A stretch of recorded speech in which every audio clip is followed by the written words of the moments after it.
2023 is finally coming to an end, so that means it's time for some year-end lists. We're going to be starting this off with the top 50, my top 50 albums of 2023. There's a lot of albums in this list, so I'm going to be going through most of these pretty quickly. Once we get to like the top 10, I'll talk a little bit more about each project. Neighbor, oh, hold on, neighbor. Thought I was doing good. Coming in at number 50, I have How Do You Sleep at Night by Teezo Touchdown. When this first came out, I didn't think it was going to make my top 50, but man, it is just a super fun record. Teezo's personality is on full display. There's so many varieties of styles here, and yeah, Teezo is definitely someone you should be looking out for in the future.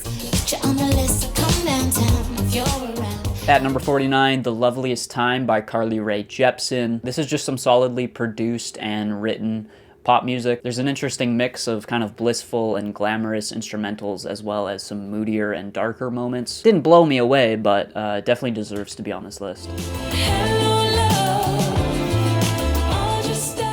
At number 48, That Feels Good by Jessie Ware. If you're unaware of Jessie Ware, bars. She makes some pretty great disco and dance pop music that kind of calls back to the 80s, but also puts an interesting kind of modern spin on it as well.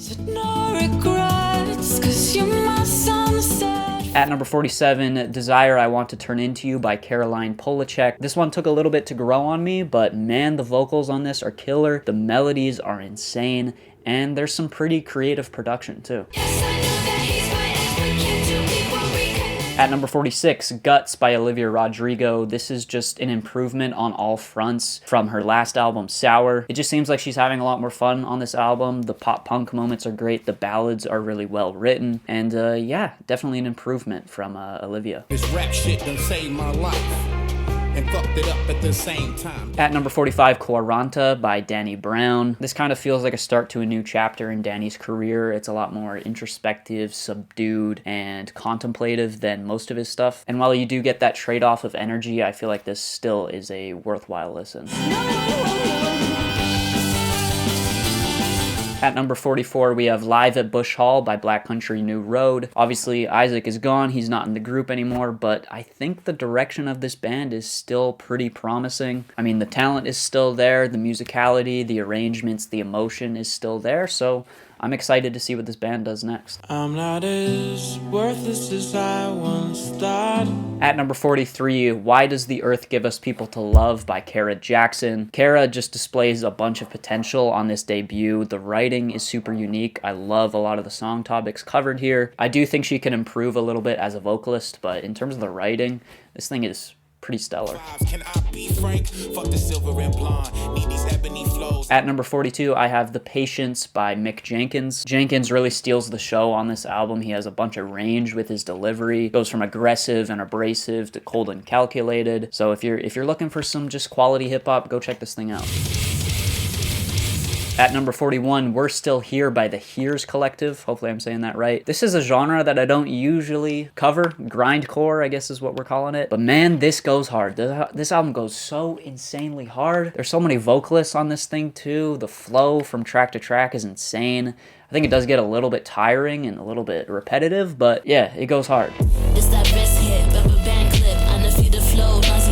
At number 40, Sweet Justice by TK Maidza. Bunch of styles covered on this one. There's some ignorant trap bangers, there's some R&B cuts, there's some drill mixed with 2000s pop. I don't think it's as impressive as her Last Year Was Weird series, but still a worthwhile listen.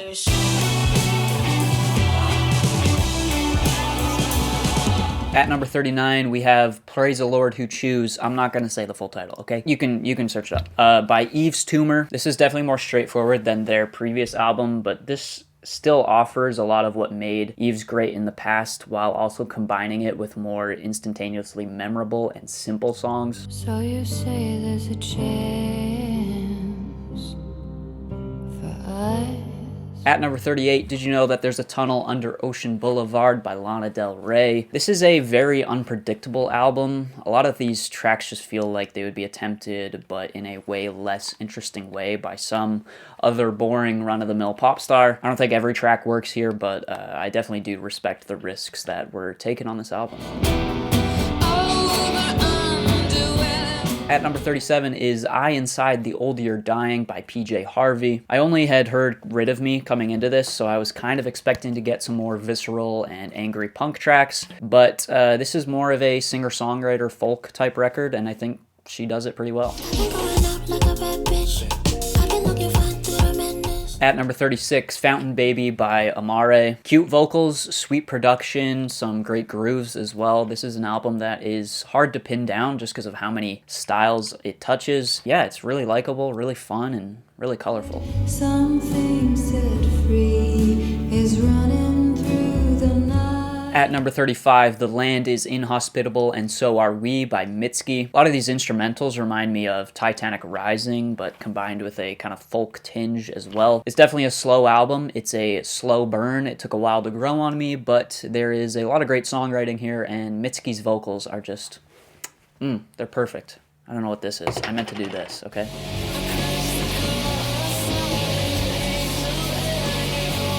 At number 34, Census Designated by Jane Remover. This is definitely a change of pace for Jane Remover. It's a lot more shoegazy, a lot more reliant on the songwriting, and I think for the most part that songwriting pulls through. They told me that I couldn't, and I shouldn't even try. At number 33, Zach Bryan's self-titled record. Definitely the best country album that I've listened to this year. Maybe the only country album, actually. So I guess that's saying something. But there's a really authentic, kind of rustic feel to this album that is great. And Zach Bryan's vocals are just fantastic. At number 32, Food for Worms by Shame. There's some really cool ideas here. Overall, this is just a super colorful rock record with some really tight performances as well.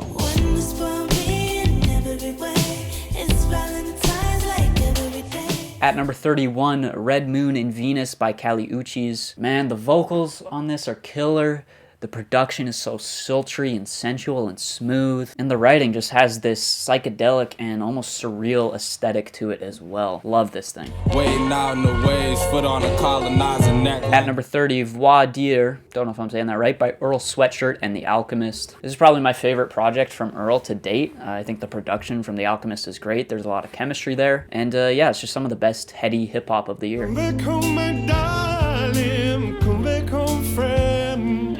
At number 29, we have My Back Was a Bridge for You to Cross by Anoni and the Johnsons. This thing is explosive, it's grand, the vocals are powerful, but it's also grounded and heartfelt because of the emotions portrayed in the writing.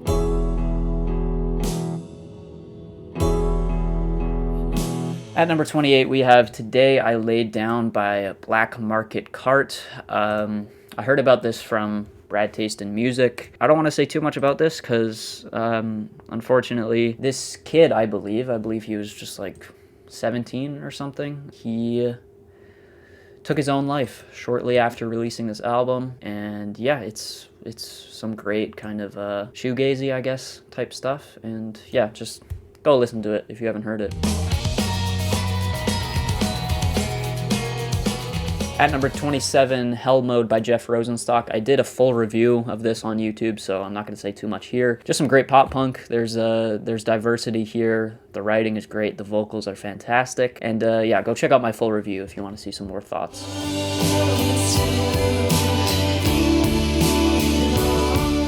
At number 26, I have Bird Machine by Sparkle Horse. I believe this is a posthumous release, if I'm not mistaken. I don't know too much about Sparkle Horse, but I just decided to give this a listen, and it's pretty cool. Got a really unique sound to it. The mood of the project feels kind of nostalgic, yet alien. It's kind of eerie, but really compelling as well.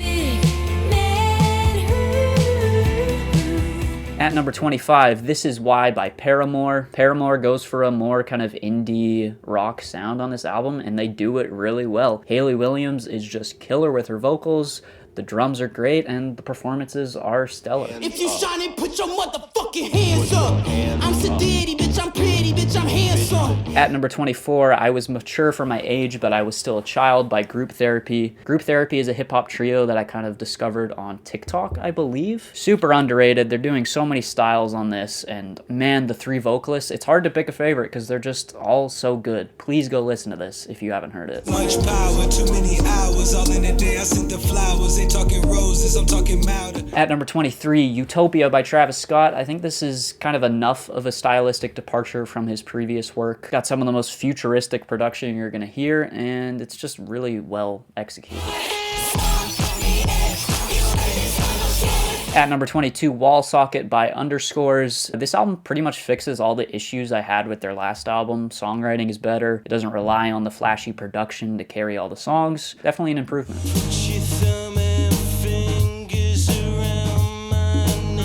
At number 21, Oh Monolith by Squid. This is some of the best rock music of the year. They pull from a wide array of influences. They combine the familiar with the abstract and just made an extremely eclectic art punk album. At number 20, The Lamb as Effigy by Sprain. Is this self-indulgent and pretentious? Yes, but did I love it? Also, yes. There's a lot of scraping and screeching and harsh noises here, and man, does that ending hit like a ton of bricks. It's a tough listen, but definitely rewarding. Will anybody ever love me? At number 19, Javelin by Sufjan Stevens. Man, if this album doesn't rip your heart out, I don't know what will. Sufjan is just one of the best songwriters out there today, and this album is just so well thought out and executed with care.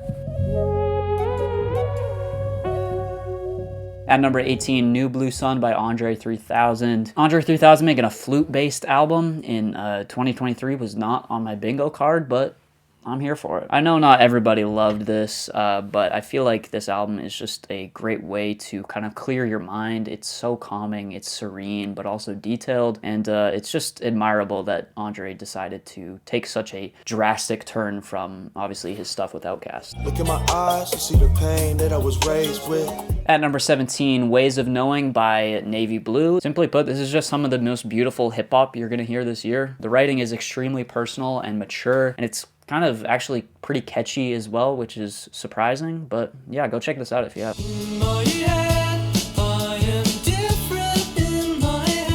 At number 16, Everything Harmony by the Lemon Twigs. This is soft rock revivalism done right. The melodies, the harmonies, the choruses, just all really well done. The kind of boyish vocals are really sweet, and yeah, this thing is just a fun listen front to back. At number 15, I have Blow Me by Suzanne Sunfor. Got some grand instrumental builds, intricate and sharp vocal melodies, and themes that cover the universal and mystical aspects of love. If you're a fan of art pop, chamber pop, that kind of sound, go check this thing out. At number 14, Girl with Fish by Feeble Little Horse. Listened to this one pretty late in the year, but it's just been in rotation. I've been listening to it a bunch. It's noisy, it's dense, it's colorful, and it's got some really memorable choruses and guitar riffs.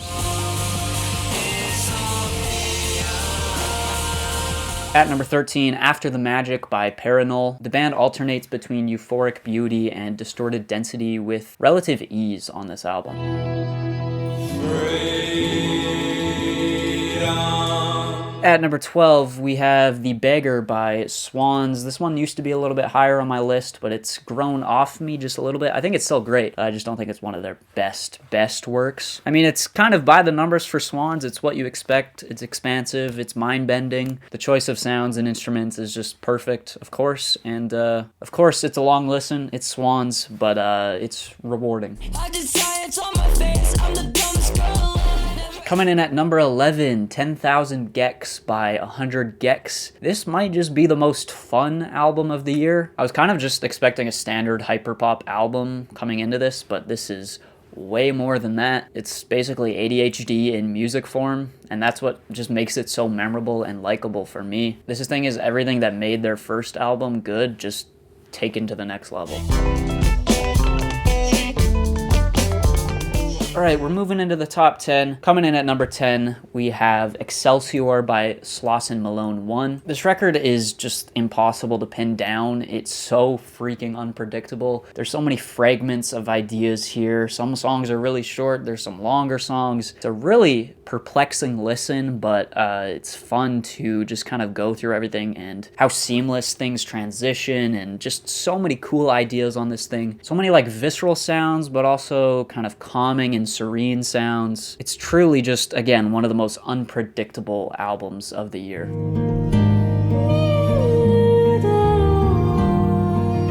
Coming in at number 9, we have Ichiko Aoba with 12 Ensemble live at Milton Court by Ichiko Aoba. A lot of these songs are from Windswept at Dawn, which is one of my favorite albums of all time. And these songs do translate to a live setting extremely well. This live version feels even more kind of lonely, ponderous, but also serene than Windswept at Dawn. There's just so much beautiful and natural reverb that coats this entire album. The added string arrangements are a nice surprise as well, and while it might not feel as intimate and stripped back as the studio recordings, I do just love how unique this experience is, and it definitely adds something onto these original songs. Meet me in the float tank. I got boomers in my system. I'm the moon cricket lullaby, feeling sick and vicious. At number 8, We Buy Diabetic Test Strips by Armand Hammer. Armand Hammer is made up of Billy Woods and Elucid. I've just kind of recently started listening to their stuff, and it just blows me away how consistently groundbreaking and inventive it is, while still feeling like something I can come back to and kind of listen to casually. The production here is insane, whether it's the strangely warped samples, the strange sound effects. It does so much while being relatively skeletal. Billy Woods and Elucid are of course amazing here. Their differences as rappers complement each other really well. Billy's somewhat apathetic flows and more spoken word delivery keeps the record grounded,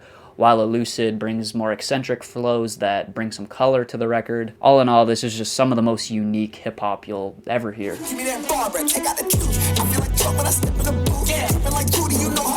At number 7, Scarin' the Hose by JPEG Mafia and Danny Brown. With LP and now this project, Peggy has proven to be capable of producing beats that are unique, sporadic, chaotic, glitchy, and abrasive, while also making them more digestible than before. Even though this production is more digestible, at least to me, Danny Brown and Peggy don't cut any corners when it comes to delivering exciting, absurd, and memorable vocal performances. I feel like Danny occasionally does get outperformed by Peggy, but it's nothing too egregious. This album had so much hype going into it, and it somehow lived up to that hype and maybe even exceeded it. My taxes pay, police brutality settlements, quicksand every direction, so go ahead and step on in. At number 6, Maps by Billy Woods and Kenny Segal. Billy Woods and Kenny Segal are back with even more chemistry than their previous effort. Kenny Segal's off-kilter, abrasive, yet low-key production perfectly fits with Billy Woods' piercing delivery and abstract lyricism. There's some great features on here that shouldn't be slept on either. You got Quelle Chris, Danny Brown, Aesop Rock, and more. With this project, Billy Woods just continues to solidify himself as one of the most creative and skilled rappers today.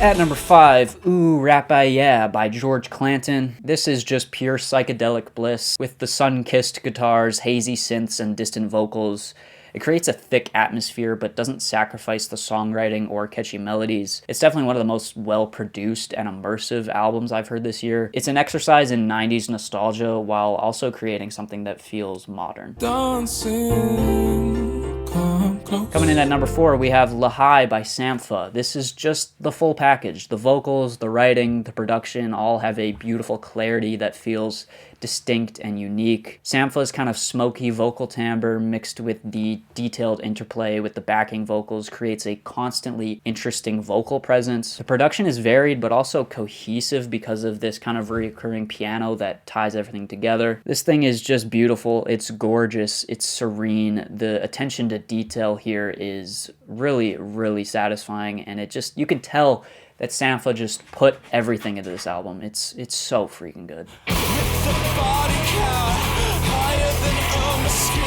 Alright, coming in at number 3, Dog's Body by Model Actress. This is anxiety-inducing, tension-building, blood-curdling, but also strangely beautiful at points. A lot of these songs feel like they're building towards some big release of tension, but it never really happens. And it's that never-ending anxiety that makes this record really stand out. Shall make you whole.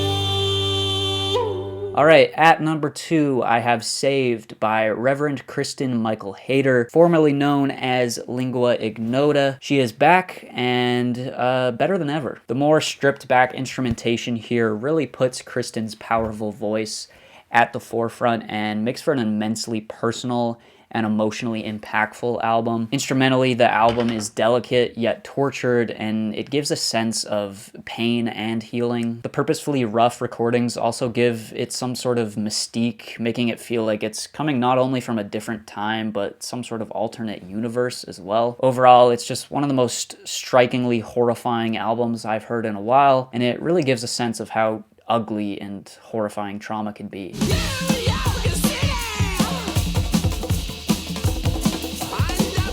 All right, and at number 1, my favorite album of the year is 3D Country by Geese. I can't even tell you how many times I've listened through this album in whole, and it just blows me away every single time I listen to it. It is so fun.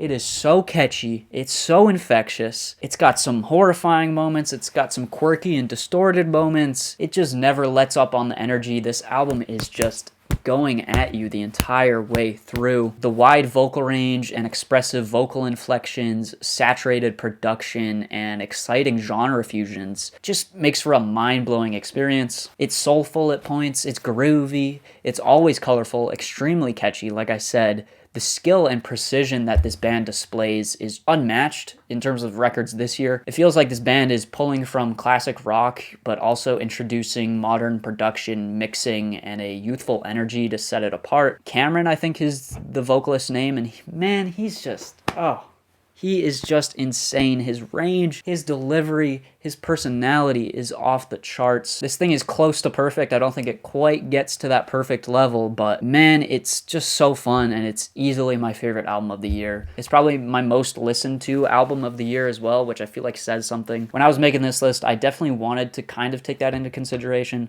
It wasn't everything, but replayability definitely does matter, and I feel like this album is just the king of that, and it's so detailed. It's so much fun, okay? Go listen to it. If you haven't heard this, you're missing out big time. Please go listen to it. There you go. That is my top 50 albums of 2023. Let me know your thoughts on this list down below. Obviously, there's albums that I missed. There's stuff that came out this year that I just didn't get around to. So if that's missing, just know that I'm human and I can't listen to everything. Yeah, I will be doing a top 20, I believe, worst albums of the year as well, so stay tuned for that. And yeah, it's been a great year of music. A lot of new stuff out this year. I feel like I listened to more new music this year than I ever have before. So yeah, this was fun. Hopefully you guys enjoyed, and leave a like, subscribe, and I'll see you guys in the next one. Peace out.